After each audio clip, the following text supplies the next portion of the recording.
Big news today on drones. The drones have become the talk of the day since this morning. Congressman from New Jersey, Jeff Vander, what was his last name?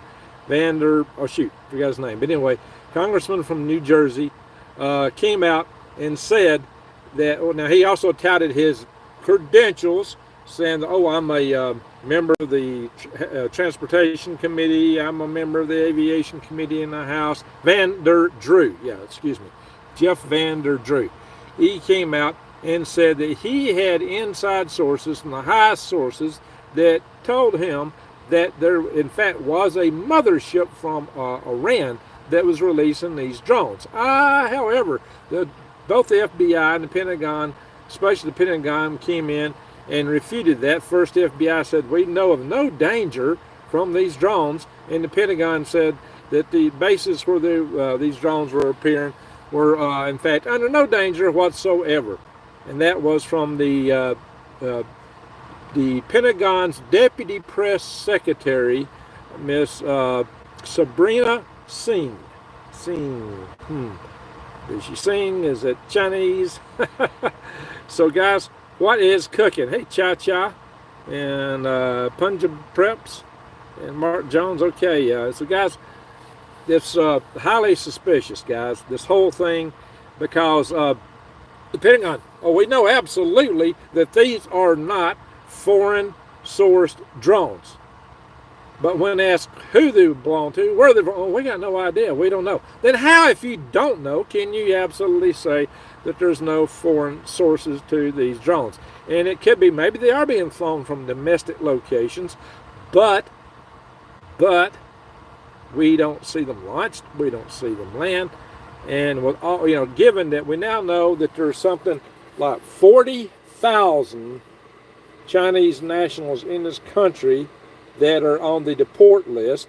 They're not even being held in detention by ICE, given that we know that there's probably like 80,000 Chinese military men in this country, military age men that is, many of whom have been in the military. This is highly suspicious. Guys, I've just attended a committee meeting today, the meeting of the Task Force on National Homeland Security, the organization founded by the late, great Dr. Peter Vincent Pry, who I've interviewed many times. I am the new Arizona State Director of this organization, was the Alabama State Director. I am in Arizona now, guys. So, in fact, I'm still living out of a van, as you can see, while I'm getting my tiny home built. I'll have to show you the tiny home maybe this weekend. So, the situation is that they are they're sweeping us under the rug. Why? And what are the threats? Well, first off, let me lead in with this. Oh yeah, what I was about to say was, in that meeting, one of the things that came out. Now, this was just happened to be a regular scheduled meeting. This wasn't one of our emergency meetings, but it coincided with this day. And we did have, and I hope to get this guy on my channel for an interview. We had a state level drone investigator, member of law enforcement, on our committee today, who talked quite a bit about this. And most of these drones he's aware of are something like 6 foot across. I've been hearing up to 15 to 20 feet. I asked him about that. He said no reports of that. He said most of them are maybe 6 foot, which is still a very substantial drone, a very large drone capable of carrying payload. Nefarious type payloads are capable of traveling long distance, apparently. So apparently they carry a lot of fuel. These things apparently, they're somewhat fixed wing, some of them. So they're not like quadrocopter type drones, but they could be more like the Ospreys. The vertical takeoff, vertical landing, but they fly like an airplane. That is the suspicion. Some of these are said to be very quiet. And even though some people have said, well, they fly around, they got, all the appropriate lights on them. But when they're seen, they turn all these things off. So maybe they got the lights on just so they won't draw attention. Oh, that's just a regular aircraft. But when they're being pursued, being seen, they turn their lights off. When they're being monitored, they turn those lights off.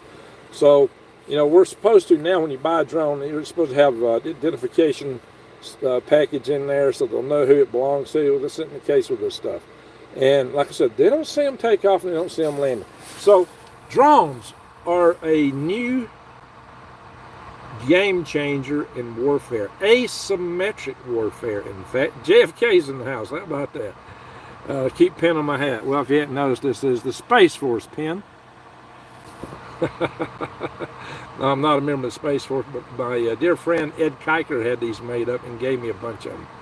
So y'all might remember I did a video with Ed Kiker 2 or 3 years back talking about the overall trend over the last several million years of Earth cooling off very significantly. He is a geologist whom I met at Fort Greely, Alaska in 1981, and has been a good friend of mine, and he really has helped me run a couple of conferences I've ran, including the 1993 International Space Development Conference and our Power Grid Defense Conferences that we held here. Well, not here. We held in Huntsville, Alabama. I'm no longer there. I still say here. Anyway, guys, so let's... drones are a false flag to blame Iran to start of World War III. That could be, Jesse. It could be. But they did say they weren't Iranian. So what are they cooking up? Here's the thing you got to know about drones. What I'm getting at is they are a up-and-coming technology for asymmetric warfare that is going to boggle your mind. It's beyond your imagination right now what they are actually capable of. Their uses so far have been somewhat conventional, but very devastating in the war in Europe between Russia and Ukraine. Both sides have used these to great effect, and they have been a game changer, but they can be more of a game changer in asymmetric guerrilla-type warfare. For example, you don't have to have a big mothership to launch these things. In fact, you would not want one. If somebody was to put a mothership off our coast, we'd find it and know it really fast, I would think. I would think that we would be able to detect that and something would be done, and that could start a full-blown war. If that is the case, we may be on the verge of something terrible and big. So, hey, New Days. So, yeah, well, they are trying to cook up a war with Iran. We know that. But what I'm going to tell you is this, in terms of the technology. They can fly these things off of little boats, lots of little boats. You know, I've told you in the past how balloons can be launched from supply ships and even utility boats, service boats with oil rigs out in the oil fields. These aren't that ginormous a boat. They got, you know, several feet of flat deck, enough that you can launch something from. Drones don't even require that. I mean, you can launch drones from all kinds of ships and boats and yachts and things like that, especially drones of this size. You could have a flotilla of various and sundry craft. Now, with all the cargo craft out at sea from all the many different nations, especially China, there are all kind of potentials for mayhem. I have shown you guys in the past how the Chinese could launch balloons from boats, how I've launched balloons from boats, balloons with rockets, how, in fact, you could have missiles launched from cargo containers from boats. In fact, China has perfected those systems and actually has systems for launching missiles from cargo containers. I have discussed this with you guys, and drones are easier to launch than that. They can be very innocuous. The thing about guerrilla warfare is you could have a force just marshal at the snap of a finger, seemingly coming out of the woodwork, out of the civilian population, do an op, and then disappear. Well, drones are kind of like that, maybe even more so. You could launch them, like I said, from various and sundry locations, inland and outside. And we have so many people in this country who are not friendly to this country. We have so many people in this country that are not in absolute love with this country. What could happen? When these, see, hey, we got a super chat. James Lucid, admit remote viewing is real. Salute to you, James. Remote viewing is very interesting. In fact, there's some reports coming out from the Army, and later these reports cited the CIA, but it really originated with the Army, where they've been doing an investigation through remote viewing since 1980s, early 80s, and including 1983. Oh yeah, Ed Kiker participated in something. He wasn't any good. They didn't choose him as a viewer, but he did go to get screened. Another buddy of mine, Chuck Grazioli, actually did get to play with that a little bit. He claims he had better luck at it. So, guys, there is something to it. There is a spiritual element to our realm. We have spirits. We have souls. And most people are perplexed by this question, why are we here? Why is there this? Why is there that?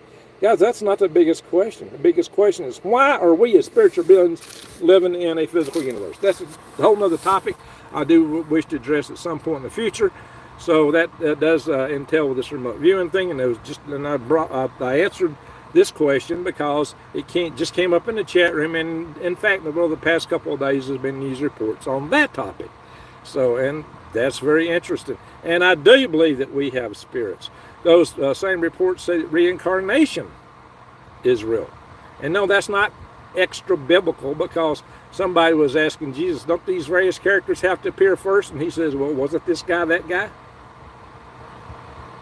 Because many people take that to be a biblical citation of reincarnation. Now, we all know and have this understanding that our souls are supposed to do certain things, but does that mean it's the only thing that our souls do? That our souls might have other destinies and pit stops, and I don't know. But thank you for the super chat. Good question. You gave me a super chat, and you asked a good question. It's timely in the news, so I'll delve into that just a little bit. Oh yeah, by the way, I have seen the Shroud of Turin, and I do believe it's real. And I do believe Jesus Christ, the image on that was from his resurrection. The energy of his resurrection. I do believe that, guys. But, you know, take that however you want to take it. That's not the topic of this video. Like I said, this is not a religious channel.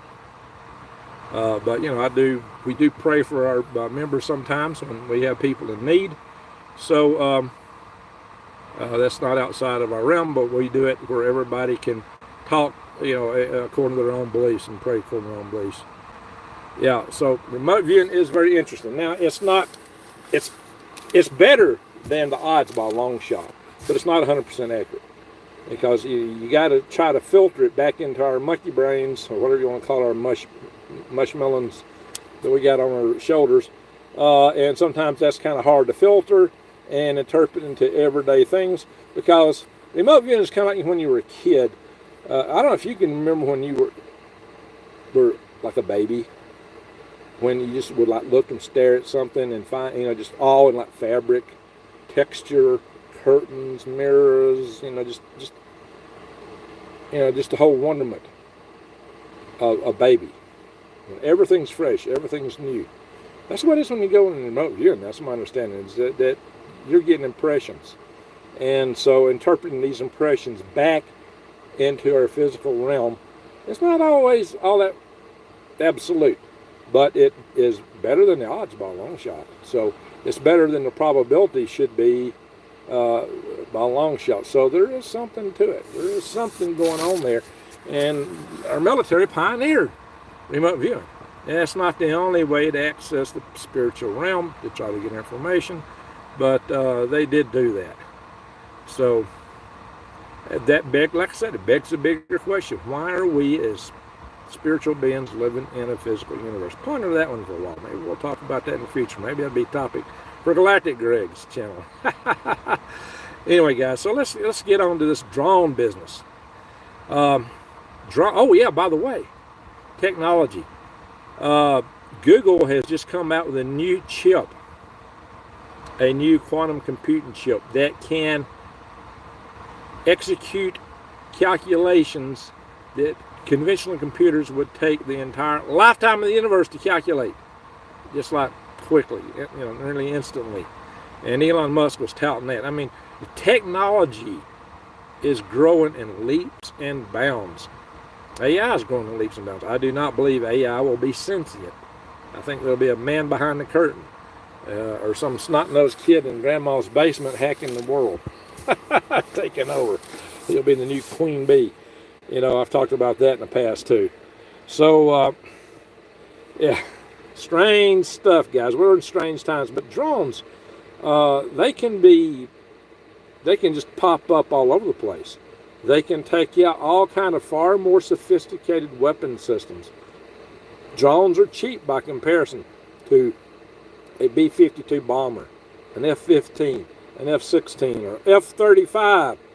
You know, F-35s are extremely expensive aircraft. In fact, Elon Musk is talking about canceling the F-35 program because they're so expensive. There must be a better way, more producible way. We tend to, in our nation, like to build high-tech, high-sophisticated weapons. Our military-industrial complex loves those things because they get such big contracts for them. But you can only make a few.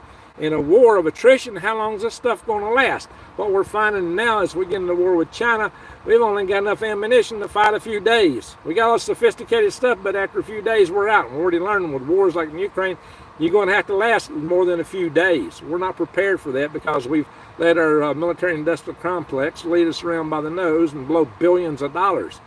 Do we even need a war with China? Anybody? No, not really. We shouldn't be having a war with anyone. Iran, China, no. We ought to be out of this. But yeah, they may be trying to draw us into these kind of things. But if we do get into it, these other countries are prepared, and other groups, to do asymmetrical warfare type things. And therein lies the real danger of drones. Now, we're in a day and age where China has hacked all of our phones, all of our defense computers, our entire communications network, our power grid, where they've hacked the water systems, where they've had so much critical infrastructure. All they got to do is throw a switch and then we're just, belly up. They don't even have to EMP us, just throw a switch and command all this stuff that. Just think about this. You remember when there was the pager incident with Hamas? And these pagers, apparently they had some mode that would cause the guys, these guys were actually holding their pagers with both hands. And they blew up in their hands. They lost use of their hands. For some reason, there was something that made them want to, some task or something to do on that pager. They had them holding it with both hands. And then there was a command given, and pagers just all over Hamas organization blew up. Thousands of casualties due to this pager thing. Now, what could a sophisticated country that's hacked so many systems do? Your phone has a lithium-ion battery in it. You know what thermal runaway is on a lithium-ion battery? It can produce, just a 18650 lithium-ion cell can produce 6 liters of hot gas, fire, smoke. Yeah, what could happen? What could go wrong?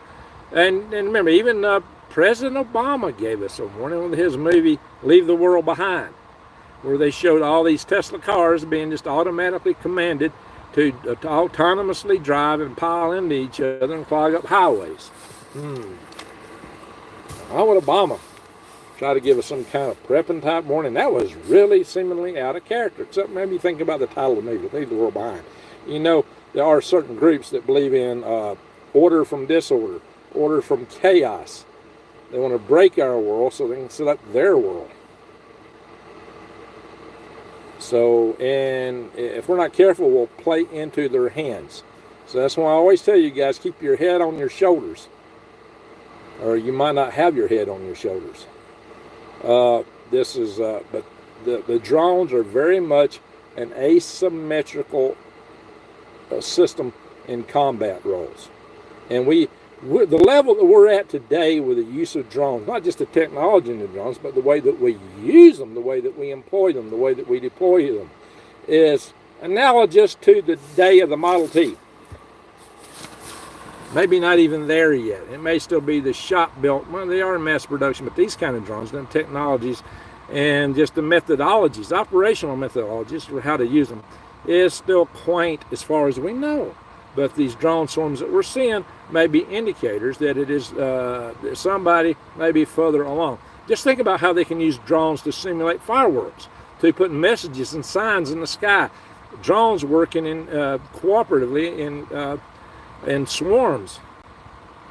Oh yeah, it makes them some beautiful lights and beautiful displays, but what could they do if malintent were behind the people deploying them? Okay, here's a hint. Those are a little bit bigger than the drones that farmers use to spray their crops. Yeah, they're now using drones to spray crops because they can fly lower. They don't disseminate the pesticides, the herbicides, and all that stuff as far. It's more controlled. It's directly over the crops. They're cheaper to fly. So farmers are turning to these. But those same drones with chemical weapons on board could create mass mayhem. There is a chemical, I'm not going to name it, I know what it is, that is mass produced by an adversarial nation,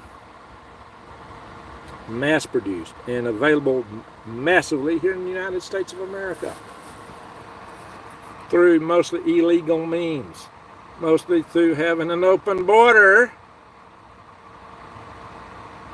which shouldn't be. This stuff could take out vast populations of people, or anybody that you just touch the fluid and you're on the ground doing the funky chicken. Your days are over. That's what happens to some of these chemicals. You go into spasms as you pass away. Now just imagine if they don't even have to, drones like this could have explosives. They could take out B-52s, F-35s, doomsday planes. Oh yeah. But then again, they could just spray the stuff and the crew runs out to the aircraft. It's in the intakes, the air intakes. They get inside and they asphyxiate, but they don't even asphyxiate. They're suddenly laying on the cabin floor doing the funky chicken. Or they don't even make it inside. They're on the tarmacs, gasping their last breath. Planes don't even get airborne. I mean, maybe they don't even have to blow them up. Suddenly our big, massive, expensive weapons have been rendered useless by cheap drones that are plentiful and just readily available. Guys, this is something you've got to think about. Doug did a video on Uncommon News. He was saying that he didn't believe that these were from a mothership. And he gave his reasons for that. I did see that video. He did a good job. And I think it's unlikely that it was from a mothership, and the Pentagon denied that.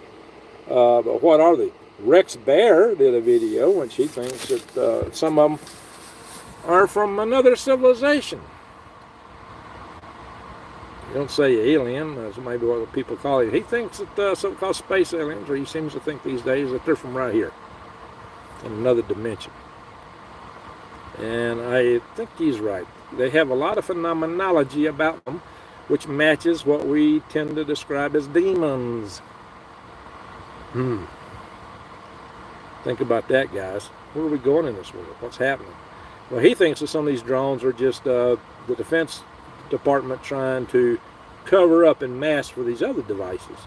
I don't know. But he did do some videos a while back where they were showing high-speed cameras were capturing small 2-foot-long objects just flying all around their aircraft. They were flying so fast you couldn't see them with your naked eye.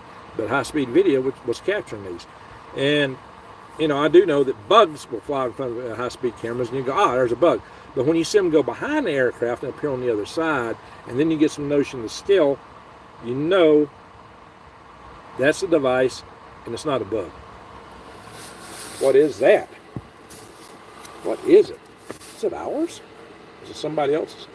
I am going to admit having seen what would best be described as a UFO. UFO means unidentified flying object. Whatever it is. I don't mean it's alien. It's just unidentified and it flies. And it's an object. When I was at Fort Greely, Alaska in the summer, either 81 or 82, I think it was probably 82. I was running along the road from the gym. There was a pool out to the airfield. I think that airfield up there is the Allen Army Airfield. Like sometimes I get mixed up with the one in Richland, Arsenal. But I was out running down that road. I would jog it pretty regularly, and when the weather was decent. And Civil Defense Preparedness, batteries not included, 80s movie. Well, this was the 80s. And there was something coming overhead, perfectly traveling and parallel to that road. Now, Alaska's a windy place, and I have seen bags picked up by the wind and just flown around. But typically, they usually get caught in a whirlwind and circle. Especially a black bag, it's got hot air in it. Well, the object was black. At first, I thought it was a raven. But it was flying weird. Like, you don't fly with the wings pointed forward. This thing looked, as it got close, I saw it. It had the shape of a black surfboard with a little post sticking right up in the top, dead center. It didn't flutter. It flew smooth. and it was absolutely solid.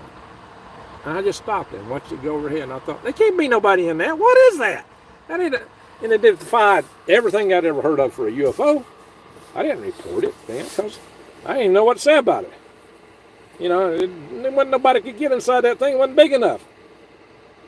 And, you know, that's still beyond any known drone technology that we have today. Guys, we're talking over 40 years ago. What was that? I, to this day, have no clue. I've never heard of another report of an object like that, before or after. So I got no clue what that was, but it was flying. It was flying in a perfect straight line.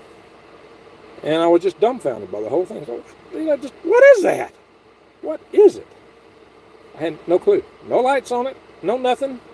Just a kind of a surfboard-shaped object. Very symmetrical, though. With a black, with a post sticking up out of the top of it. Weird. I don't know. I can't say what it was, at all. Got no clue. But, you know, that kind of begs a lot of questions. I have no idea. I wasn't in Area 51. I was at Fort Greely, Alaska. But Fort Greely, you know, Alaska has a high incidence of UFO reports. He didn't go. He was interrogated by all kind of military intelligence. Man, that guy was crying. They interrogated him so hard, he was just in tears. I don't know part of that. I kept my mouth shut. You know, what do you do? In your career, then you saw something odd in the sky. It didn't look like a UFO. None I'd heard of, except it was unidentified, and it was flying, and it was an object. So I guess that technically fits UFO, but nobody could get in this thing.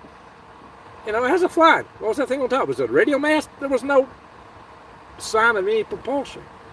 You know, the wind's got to be carrying. How can the wind carry an object that's that, you know, smooth?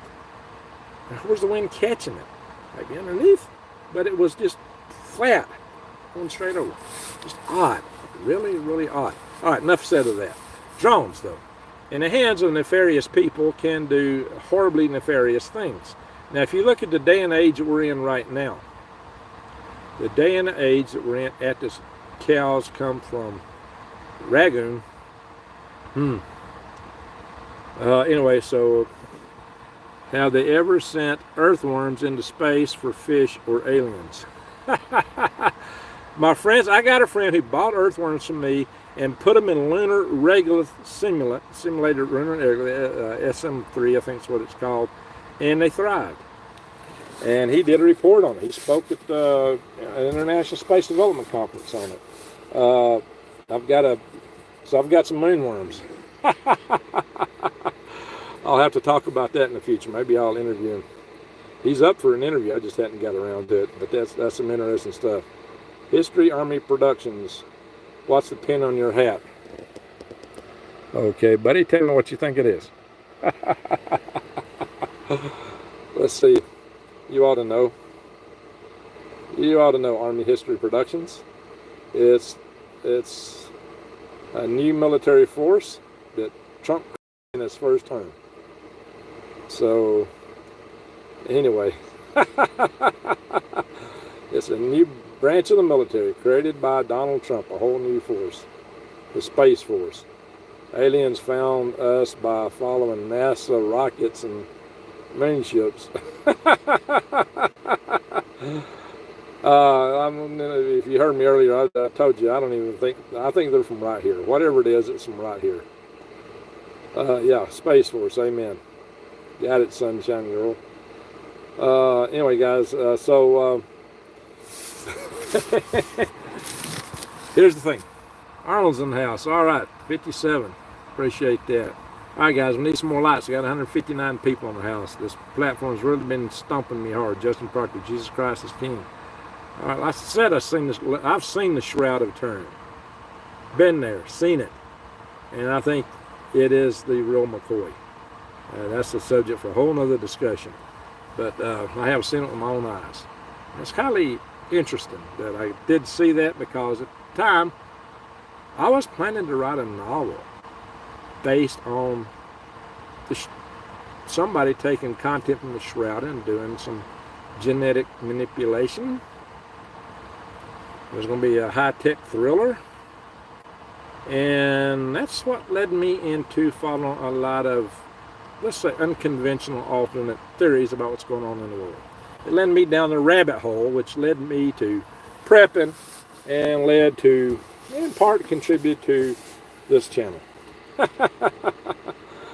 So it took me down a different route than what I was planning to do with it.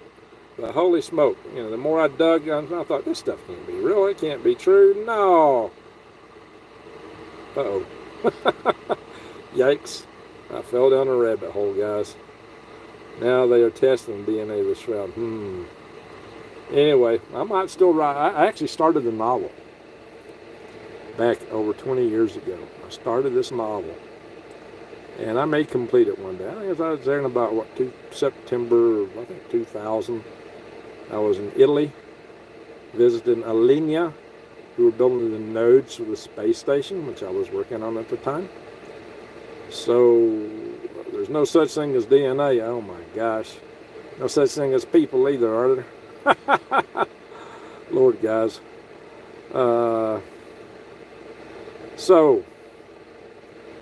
Don, how do you say it?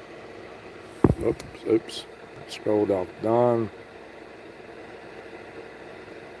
Patoka? I don't know how it's pronounced, but anyway. White and Girl, Arizona has always been on that list due to military bases in the state. In the 60s, Tucson was on the top 5 to be hit. Oh yeah, Tucson, there's some stuff around there.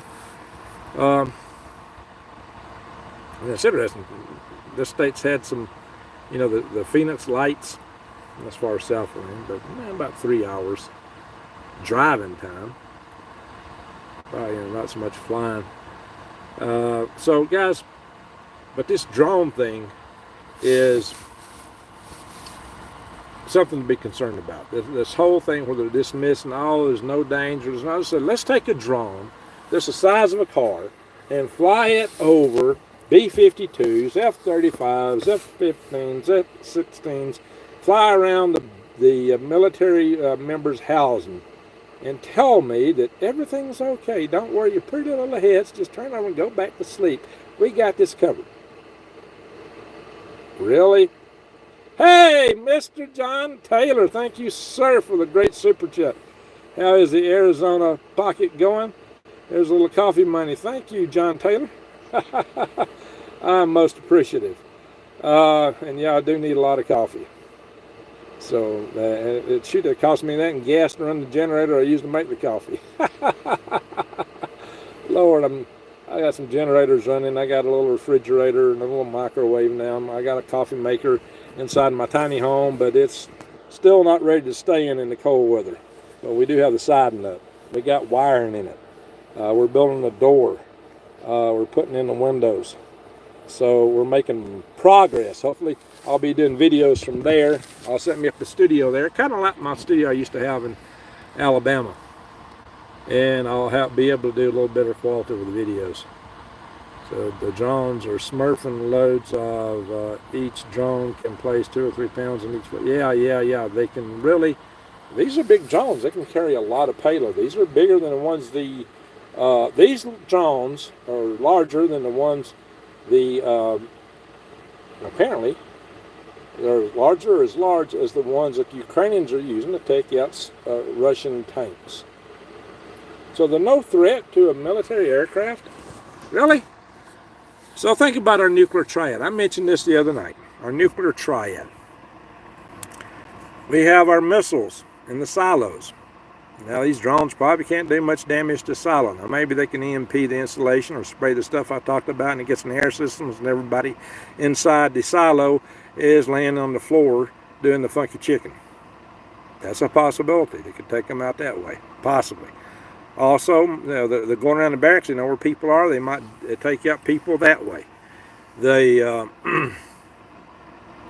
may also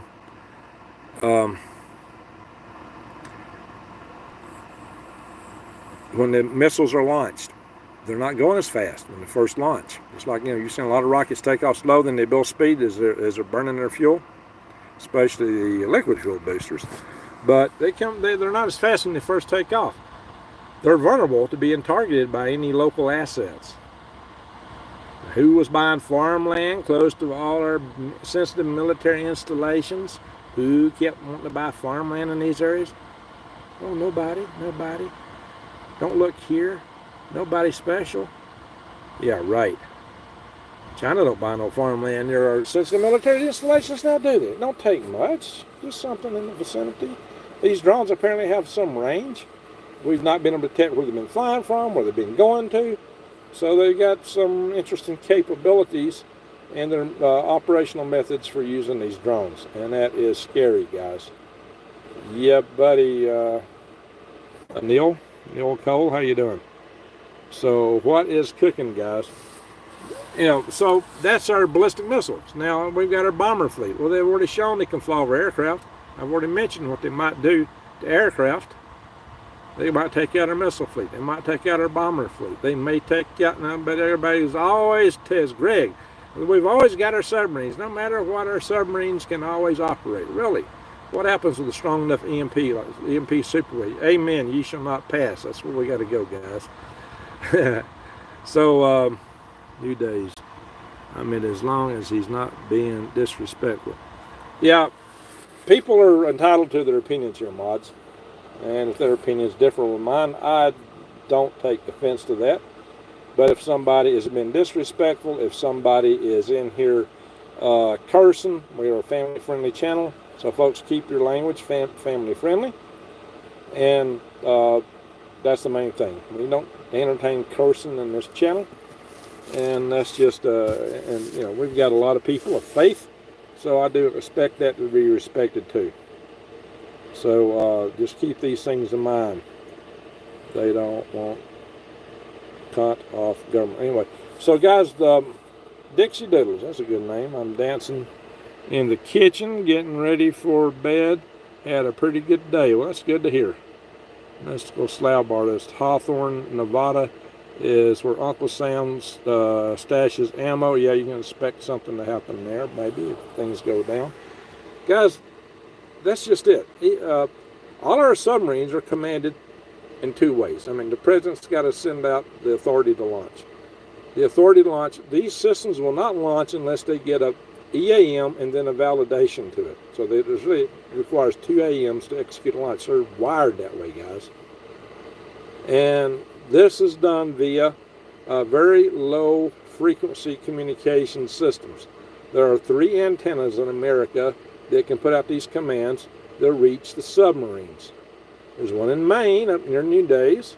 There's one up in off the coast of Washington State, northwest Washington. And there's one in Hawaii. Everybody knows where they're at. And so they're going to be instantaneous targets in any conflict.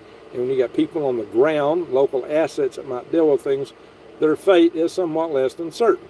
Now, it is true that some airplanes can string out a long antenna behind them, just a wire basically hanging behind the aircraft to fly like our doomsday planes, and also issue commands. But if that plane don't get airborne, it don't issue the command either. So our submarine fleets may never get the appropriate messages to launch.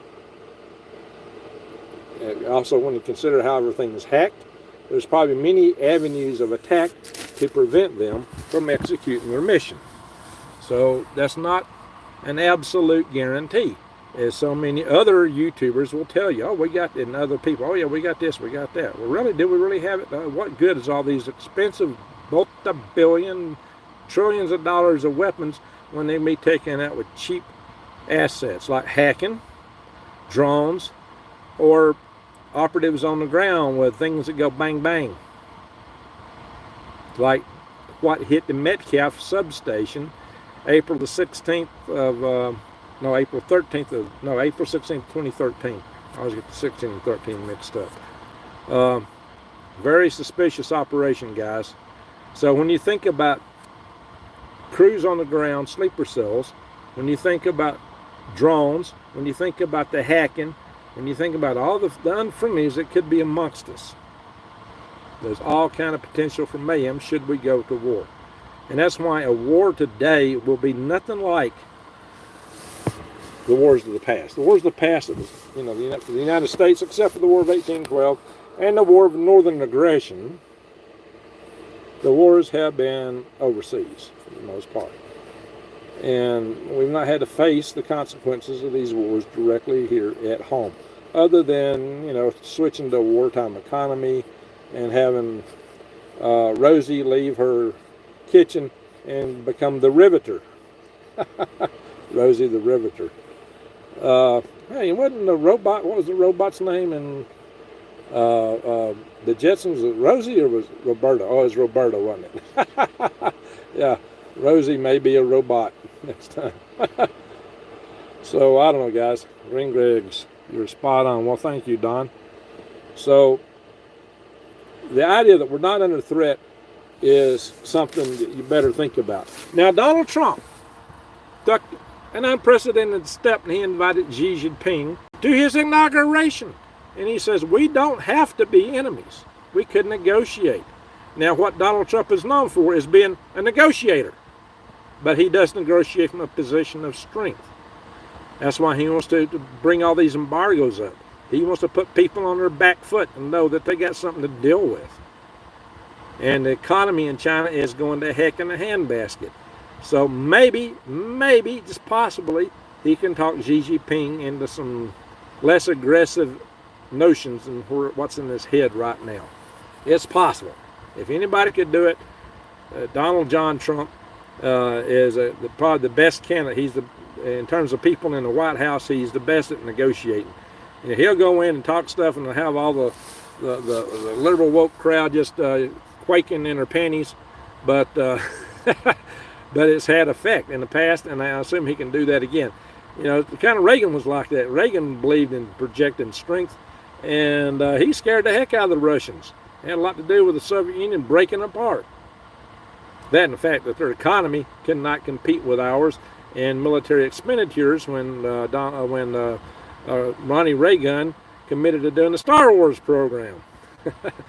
So, these are, and Russia today is doing a similar thing. They're spending so much of their GDP, I think, what is it, 30%? I don't know, some crazy big number, maybe just 10%, but they're spending a very high percentage of their GDP on the war. And it's their economy's starting to crack because of it. So, we don't know what Russia's fate might be. Things can change in the world in a snap of a finger. I would hope if it were to happen or whatever happens that there's an opportunity for Trump to get with whoever the leader is, Putin or whoever, and says, look, guys, there's no reason we can't work together. I just got a super chat. Where'd it go? There it is. Neil Cole. Neil Cole. Okay, very good. He says, we got big nugs and kibbles for them commie drones in Kansas. Well, the old-fashioned scatter guns, scatter nugs. Yes, buddy. If somebody didn't want to shoot these things down, well, why not? Now, it's also possible that somebody's playing red team, blue team, and they're being the red team, and they just aren't reporting what they're doing. And if that's true, then they need to be brought to task and held accountable for scaring the devil out of the country. So it's possible it's from our own Pentagon. And it's possible it's just a red team, blue team exercise. And maybe the red team's gone rogue. Well, maybe they're teaching us a good object lesson, if that's the case, of what can be done. Because I'm here to tell you that drones as a weapon system is a big, ginormous game changer. It can obsolete so much of our big, sophisticated, expensive weapon systems, it's not funny. Now, for those that want to say, well, you can't take on the Govett with a little bitty AR. You need a F-15, like President Taterhead told somebody. You need a F-15. Really? And then how come the Afghans run our forces out? How come Syria got run over in a day? How come the Viet Cong run us out of Vietnam with just primitive weapons, just people that charge our systems? Because these weapon systems, although they razzle and dazzle, they're good for big military contracts, enriching the military-industrial complex. As true weapon systems, they're highly vulnerable. They take big logistics chains. They're expensive. You can only use so much of it. We're almost carpet bombing lots of, the Hanoi Road and all this stuff, they still prevailed. Well, there's a will, there's a way. So if you ever get too worried about the deep state, if you ever get too worried about things, remember, I've told you for a long time there's more of us than there is of them, and you got to rest in some peace knowing that.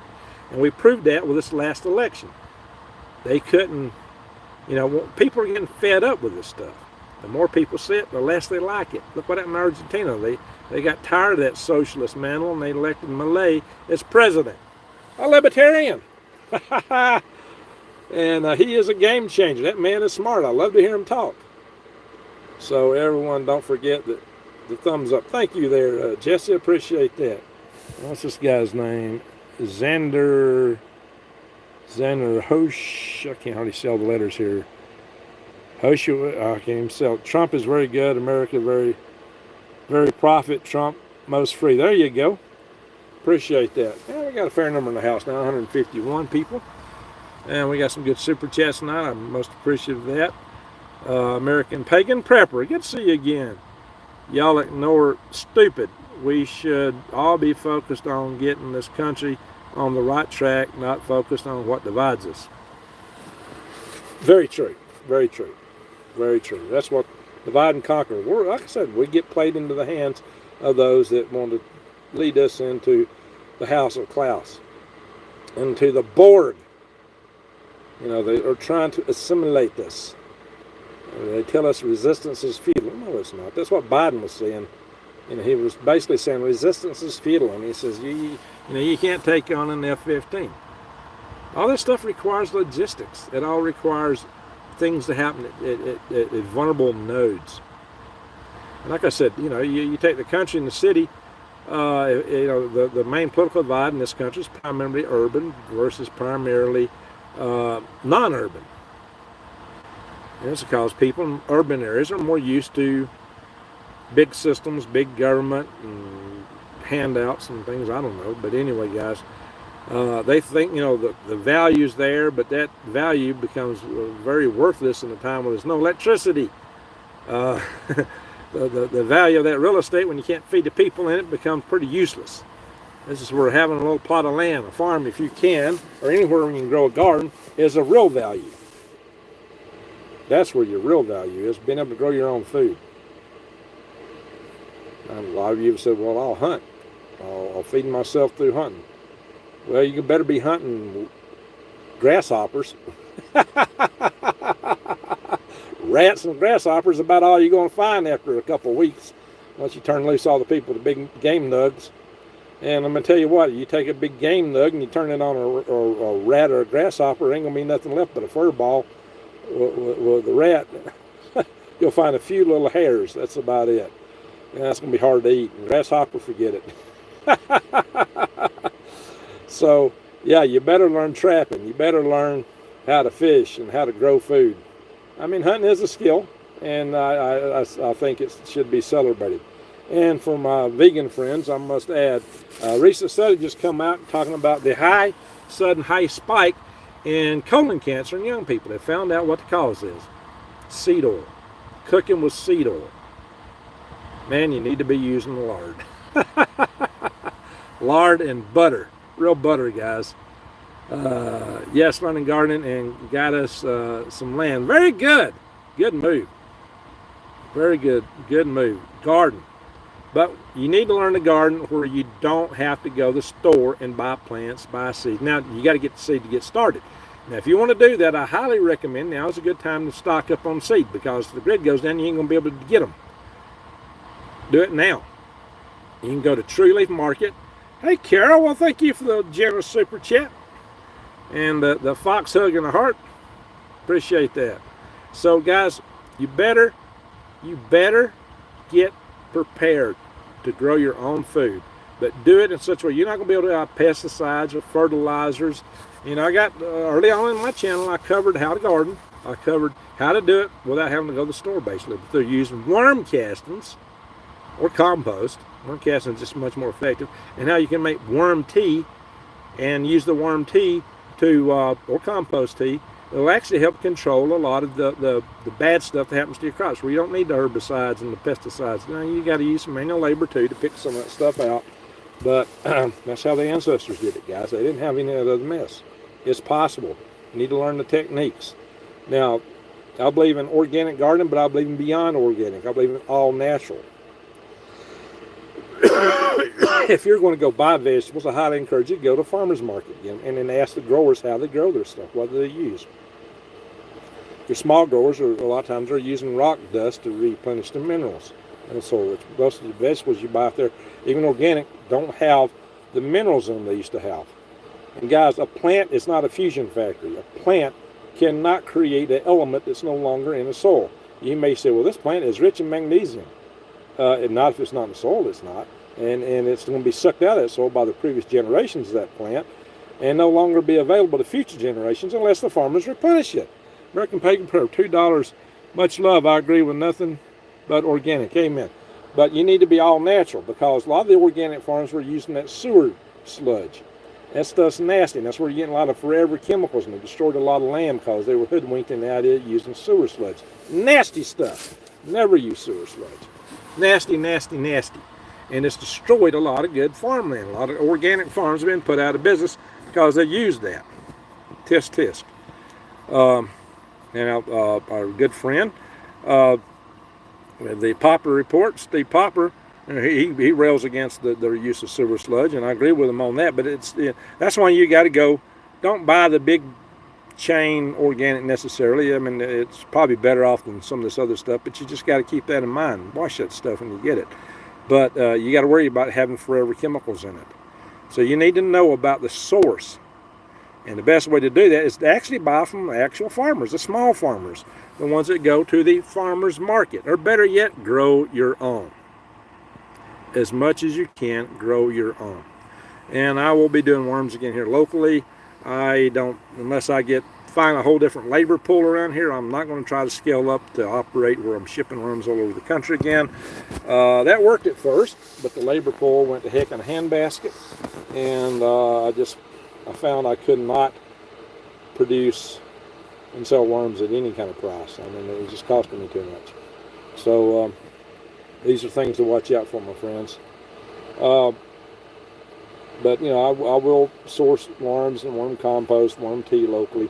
And now the worm tube brewing mostly uses pumps, but you can take containers and pour back and forth to get the same effect of oxygenating the water. Or maybe create a windmill to pump it for you.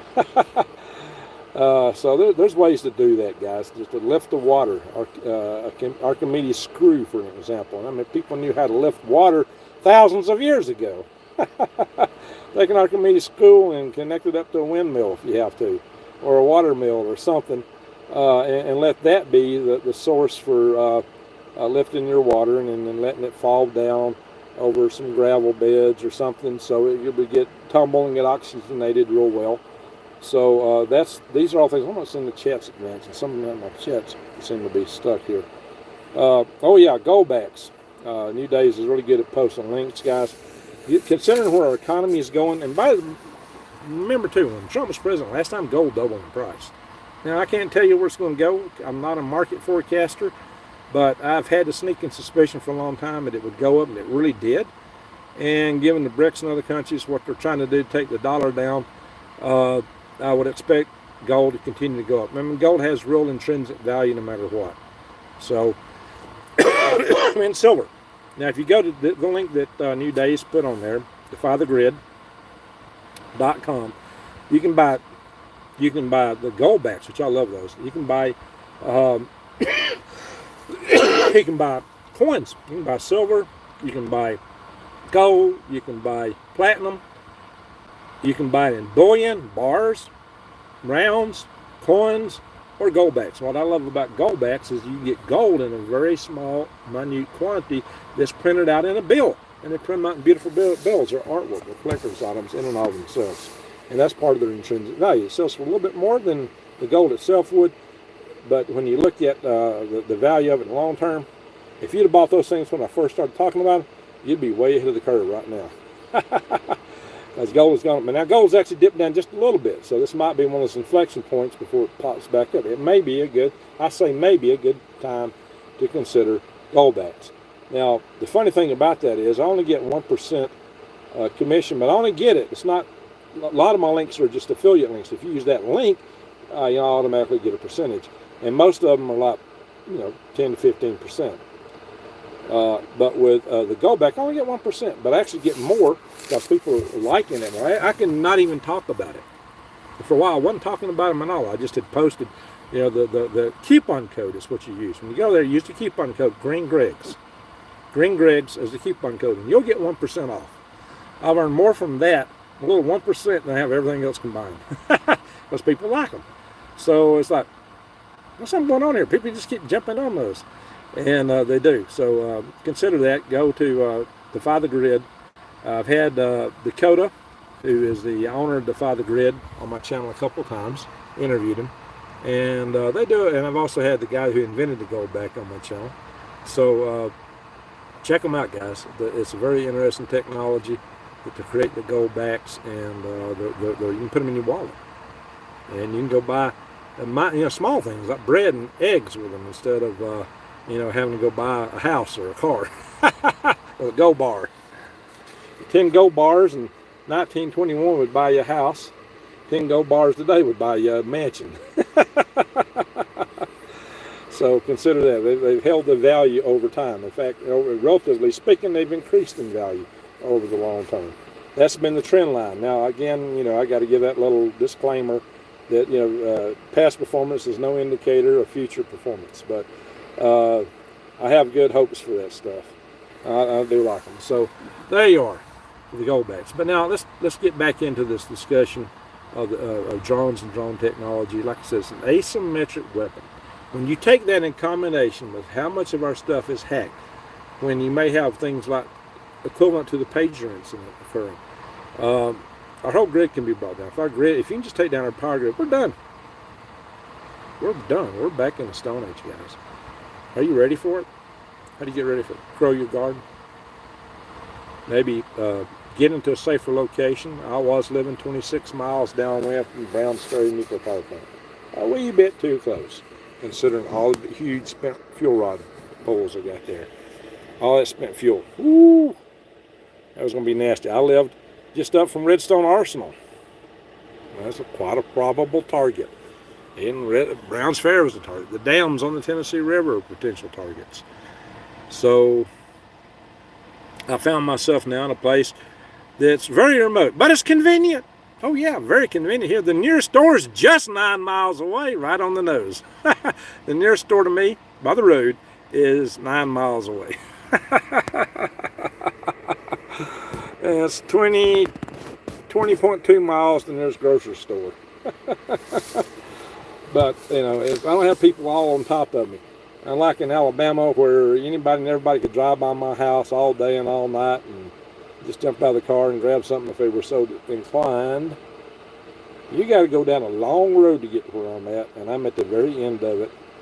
And I got a Marine that lives a couple properties up. He's got lights up and keeps an eye on things. And I got another buddy I call Bill on the Hill. He keeps an eye on things too. So, yeah, good luck sneaking in and out of here. You're coming down my road. I know you're either coming to see me or you got some nefarious purpose. In either case, I'll be ready. I don't know why the chat room is not... Somebody say something. For some reason, I'm not seeing the chats advance.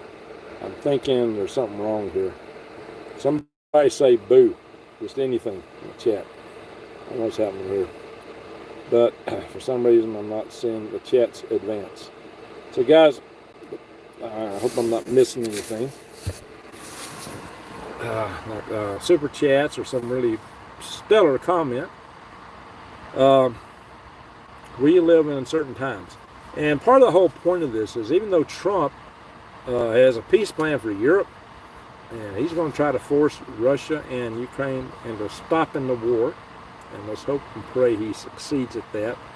It doesn't mean if Xi Jinping can't be turned by Trump into a negotiating posture if he is heck bent on taking Taiwan or attacking the Philippines, we do have the mutual defense treaty with the Philippines. And the Chinese have been very aggressive with the Philippine Coast Guard, including ramming one of the ships again recently. So how in the world are we to deal with this, guys, when we only have enough ammo to last a few days? Now, maybe knowing that and knowing the strength of their anti-access air denial missile systems, maybe knowing some of the things they've got over there and the way they've hacked us, maybe they think, we can start a war anyway, just whenever we want to, and you can't do nothing about it. They may be thinking that. They may be close to that. Let's hope it's not the case. Now, let's hope that Trump has an ace. But the fact that he's bringing Xi Jinping over here to his inauguration, you got to bear one thing in mind. The only American president that went inside the palace there was Donald Trump. He was the only one ever allowed in, the only American official allowed inside that inner sanctum of the Chinese government. So he has a way of negotiating. He has a way of getting to people. He negotiated with Kim, and Kim behaved himself. And he started out to misbehave, but then Trump said, hey, my big red button's bigger than yours. And he called him Rocket Man. He cut him down. Although Rocket Man to me is like a compliment. But anyway, he cut him down. And then he went over and negotiated with him. Like I say, he's a negotiator. He knows how to negotiate. He knows, he wrote the book, The Art of the Deal. Yeah, there's something wrong, because I know some of you guys have said something. I don't know why the chat here is not advancing. Shoot. That I'm not happy with. Something's happening. My chat is not moving. Looks like I'm getting, I must have got another super chat because I'm seeing the number went up. Dadgum. Well, salute to whoever. I'll probably see it later. Maybe I'll find the comments when after I played the video. Maybe I can play them back. So guys, my apologies for not being able to see the chat scrolling. I don't know what's going on. Maybe the platform, maybe they don't like what I'm talking about. So maybe they are squelching the comments. I don't know, guys. But whatever the case is, the bottom line is there's every reason in the world to prep. Even if all the politics in the world turn to unicorns and flowers. If every politician in the world decide to hug and kiss and make up, whatever, that's kind of gross. But anyway, if everything just turned to peace and roses, there's still the sun. There's still coronal mass ejections. There's that big volcano over there in Hawaii, Campi Lafergie, that could put us in the equivalent of a nuclear winter. There's reasons to be prepared for the worst. Hope and pray for the best, but be prepared for the worst. But always remember, still, there's more of us than there is of them. You can always take solace in that and never, ever give up. That's the bottom line. Don't ever give up. So just keep those things in mind. Remember those things. And, and I know a lot of you guys just don't have any money. It's just tough. We're living in a tough time. But then you can just buy a bag of dried beans. The dried beans are better, but canned beans, whatever, just an extra bag of something like that. That's durable and lasts a long time. One a week. And in the course of several weeks, you'll find yourself way ahead of the curve in terms of prepping. Knowledge. They can't take your knowledge away from you. Knowledge is free. Learn wild edibles. If you know what trees you can eat the cambium in, the inner bark, like some of the pine trees, and I did eat some in one of my videos. So, and I showed this, you could eat that in the wintertime. There are things you can eat. There's ways you can survive. And that's going to be, cambium. A lot of your wild edibles are short on the fats and just the sheer calories you're going to need. The carbs you'll actually need to give you the energy. But they have a lot of nutrition. So just keep that in mind, guys, and be prepared. But there are, that's where you really want to raise a little bit of livestock. Some of the livestock is easy to raise. Rabbits, chickens, even pigs aren't that difficult. I mean, the Philippines have pigs all over the place. I'm getting more super chats. I just seen the number go up. I salute to whoever it was. I know I just got $10 super chat, but I can't see who gave it to me. Damn, let's scroll. Scrolling this call. What's going on here? Anyway, guys, I really appreciate what you guys are doing. So I don't know what's happening here. The chat room, I can't get to do anything. Maybe I might talk to one of you guys later Maybe you can tell me what I'm missing. I'll try to watch it later to see what we missed here. So the last comment I'm seeing is New Days plug-in for the Goldbacks. Remember to go to True Leaf Market and Eden Brothers. Use the websites that I'm sure they're posting in the chat room, which I posted in a lot of my videos I've posted in the past. Not so much my live sessions. Oh, some of them I did. When I was working from home, from the desk, it was easier for me to, pull up the computer and do all the little processing things. I'm living in a van right now, and everything's kind of hard to do. It's hard to get to. I don't have all those assets at my fingertips readily. And in a little time, I could pull some of this stuff up, but it takes a lot more time than normal. So just bear that in mind. Bear with me. We'll be back in a more normal operating posture in the not too distant future. Hopefully, I'm just a couple of weeks away from having my tiny home finished. I do plan to, for Christmas, visit back to Alabama. Might go into Houston. I don't know. Planet Houston, I kind of got stuck down there last time. It was impossible to escape from almost. So y'all might remember some of that. I still plan to address that in some future videos on my Product Papa's channel. I haven't posted anything on in a while. But I've got a lot of mind-blowing content. If I get time to process it, I'll put it on there. So, all right, we've got an hour. I've discussed the threat. I discussed it's a real threat.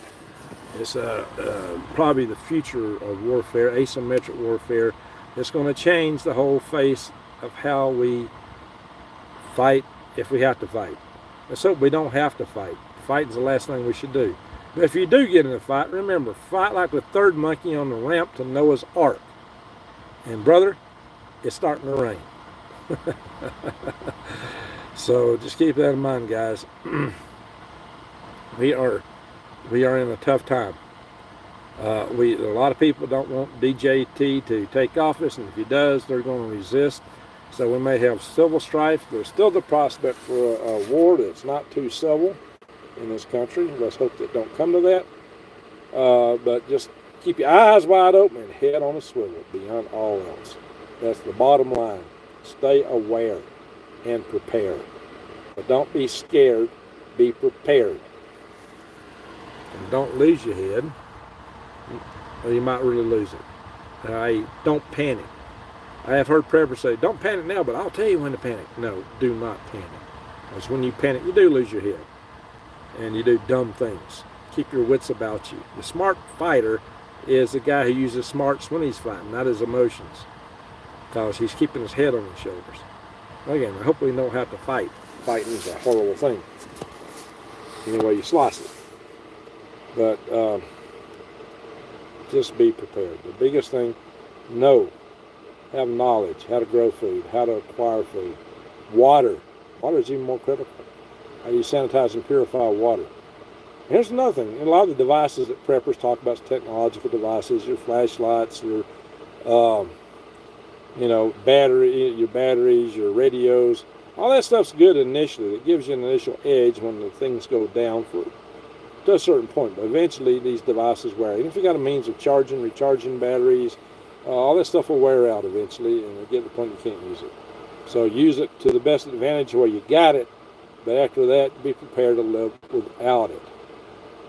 So Faraday cages is not the be-all, end-all to prepping. It's a step you take to get you a little bit further down the road while stuff is going down. But at some point, all that stuff will be just trash, junk, paperweights, all of it. Radios, all those battery-powered tools. Get you augers, get you some manual tools. I've gone to the flea market in many of my videos picking stuff out. I did a video called Know Yo Hose. Once I talked about hose, what kind of hose to buy, what to look for, what not to look for, in terms of what would break and wouldn't break, what was durable. I'm talking about the sharp metal blades you use in your garden. Not the ones on the street, okay? You know what I mean? So, although, pun intended, you got to have a little fun in this world. Because if you don't, you'll lose your mind. Sometimes you just got to laugh at it all. People wonder, how can you laugh and joke about such grim topics? If you stay grim, you're going to be grim. You're going to have a really bad, sour attitude, and it's really going to poison your brain. Stay away from that if you can. Because I know this, we're not out of hope. As long as you got breath in your lungs, you got hope. So never give up the hope beyond all things. Never give up your faith. Never give up your hope. We are spiritual beings. And that's the most important thing to not forget. We are spiritual beings. Don't forget that. They want you to forget that. Yeah. They want you to knuckle in to the house of Klaus, to have nothing, no privacy, and think you'll be happy with that. That's being a board. That's being an ant. What are you if you're just an ant? You know, what kind of future is that? That's no future at all. Is that where you want to live? I don't think so. Not me. So, freedom. Give me liberty or give me death. You know what Patrick Henry said? So just remember that these are important things to never forget. But like I said, we can get there. We can be okay. Just look at the last election. The public stood up and says, we don't want this. We've had enough of this. So even though the current administration is looking at all kinds of preemptive pardons, the latest, there's suggestions they might pardon all the illegal immigrants. Really? Wow. If they do that, I think the Democrats have sealed their fate forever. For at least a long time to come. That's not what people want. So they better start paying attention to what the people want. They better pay attention to that. Alrighty, folks. My chat room is not scrolling. And that's most unfortunate for a live session. I don't know why. But I have kind of went through the whole 9 yards talking about the threat of drones, talking about reasons to prep, talking about some ways to prep, things to get rid of. Oh yeah, batteries. One final object lesson for y'all not to forget. What do you do when you're in the dark and your battery's dead and your flashlight, and you know you got some batteries, but you got to feel your way and you don't know where the positives or negatives go? Just remember, most battery systems, the negative pole fits where the spring is, and the positive pole on the device, and the positive pole on the battery's got a little nub on it where the negative pole is typically flat. So if you can feel your way through the dark, just keep that in mind. Like I had to change out the batteries for this thing in the dark. So, but having that knowledge enabled me to do that. I'm sure most of you know that, but there are those that don't know that, or just don't think about it. You know it, but you might be a little panicked when then again, you're not thinking you're panicked. You might be a little panicked when you're in the dark, when your light goes out and you can't figure out how to put the batteries in. Stop, think, don't get panicked. All right, my friends. I do consider y'all friends. I do consider us all to be one big family here, because I've been seeing a lot of the same people in here for years, and we've done a lot of chatting. I've got to meet some of you, and those meetings have been very wonderful each and every time. So I really appreciate you all. There are a number of you I haven't met personally, and so I hope maybe one day we'll do a little rendezvous and have our own little version of a conference of sorts, but it won't be a conference in a hotel. I'm thinking something around a campfire. Like the old-fashioned mountain men rendezvous. So wouldn't that be cool? Wouldn't that be absolutely amazing to have a meeting like that? Anyway, guys. And actually, Wise Owl has offered her place for such a function. She's got a prepping village in Arkansas. I'll see if she's still up for that one day when I get things settled down here. And maybe we can do that. But I got to get settled down. See, I'm living what I preach. I've got the heck out of Dodge. And I'm establishing a new remote homestead. I'm living what I preach. There are preppers out there who are people that talk prepping who don't do a diddle. They don't do anything. So, you may not have the money to put where your mouth is, but you can put your effort there. You can always put a little effort. So, again, just keep that in mind. So, hopefully I'll be doing videos one day on desert homesteading. I'll do that. I don't have to think about it. Maybe we'll just change up this channel. I might take all this kind of topic and move it over to soil hidden use. So, we'll clearly delineate things. But right now, this is a channel people watch. the most, and so I'm doing more videos here. That cost me with Galactic Graves. That was the second channel I had monetized, and YouTube demonetized it, by the way. So, sorry about that, guys, but you know, I actually had demonetized my last video that Swivel hit me, but I peeled it and won the appeal. So I didn't say anything in there. Come on, guys. I just mentioned the fact that 51 intelligence officers swore and wrote it on paper, swore that a certain thing was a Russian conspiracy when it turned out to be real. Remember a certain laptop that belonged to a certain fortunate son? Yeah. Social media would take you off air if you mentioned that back in the time. Oh yeah. And there's still those tendencies in the system today. So who knows? They could poof me and disappear me in a minute from this platform. You might see me show up on X or something if that happens. Anyway, guys, I want to thank all you super chatters. You made it a wonderful night tonight. That really helps me out. That'll buy me gas, fuel. I can make some coffee, buy a little coffee. And I want to thank everybody for that. I want to thank all you mods for all the work you do in here. New Days for posting all the links she's posting. I would ask all you other mods to kind of step up and help out with that. And for keeping the chat clean. I appreciate that.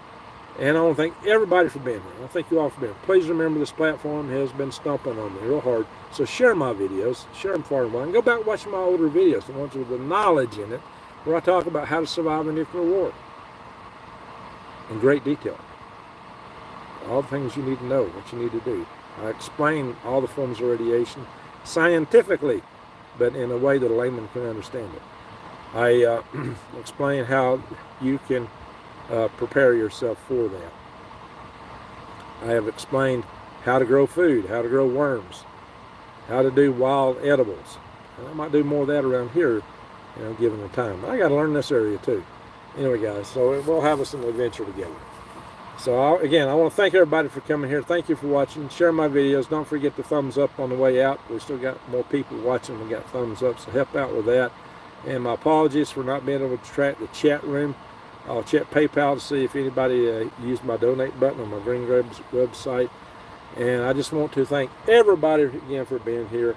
But remember, don't be scared. Be prepared. Keep your eyes wide open and head on the swivel. Lord knows what's coming at us. Oh yeah, Steve Popper. He's calling his people watchers now. Watchmen. You know, that's my name? Gregory. It's the Watchman. That is my name. My middle name is Hugh. In Greek, Gregory and Hugh means the watchman of the mind.